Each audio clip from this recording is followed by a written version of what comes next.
Mia, gaano ba karami ang inangkat na sibuyas ng Department of Agriculture at papaano niyan mapapababa ang presyo ng sibuyas sa merkado?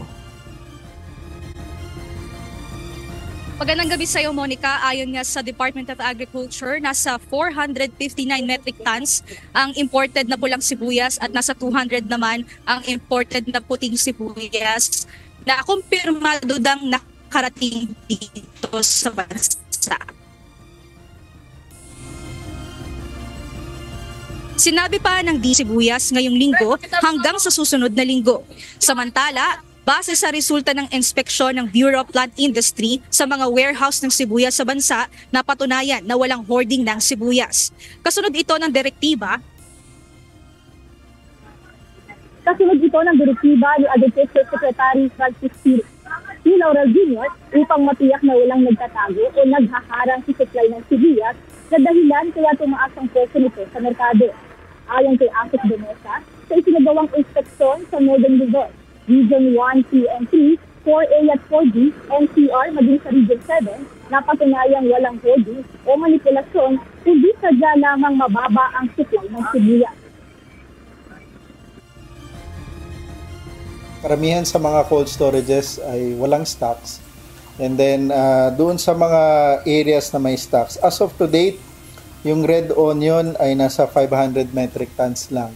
Yung laman sa buong bansa na ito.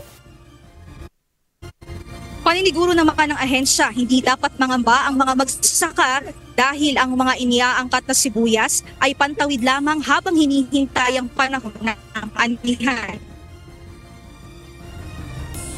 Timing yung pagpasok ng import. Imagine kung hindi nag-allow ng importation, sigurado yung presyo niyan. Sabi ko nga dati, it can easily go as high as 300 or more. Kung, di ba, very clear dito sa walang stocks. Yung mga na-harvest mo na 9,000 sa red, almost 10,000, diretso lang sa palengke. Ano lang yan. Kasi kailangan nila magbenta. So, mabilis lang din.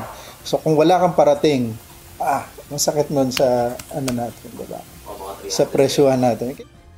So, tama lang yung decision na magkaroon ng parang pantawid habang iniintay natin yung bultuhan ng harvest mo ng March, April. Imagine mo, March, April pa yun eh.